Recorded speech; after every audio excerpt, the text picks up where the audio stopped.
চশমা museum, a house of world class, জলট্যাক মোড়, বহরমপুর মডার্ন হোটেলের সামনে।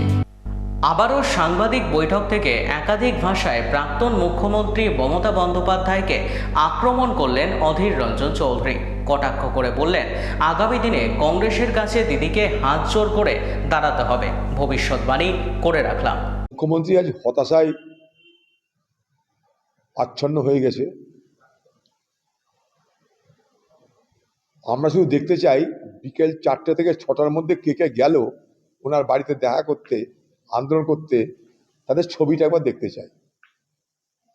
উনি টাইম দিয়ে দিয়েছেন 4টে থেকে 6টা। তো সংবাদ জগৎকে বলবো 4টে থেকে 6টার মধ্যে ওনার বাড়িতে কারা কারা যাচ্ছেন দেখা করতে, সেই ছবিটা একবার আমাদের দেখতে পেলে সুবিধা হতো। তাহলে আমরা বুঝতাম বাংলার মুখ্যমন্ত্রী আজও লড়াইয়ে, আন্দোলনে তিনি যে নেত্রী হতে চাইছেন তা মানুষ তাকে স্বীকৃতি দিচ্ছে।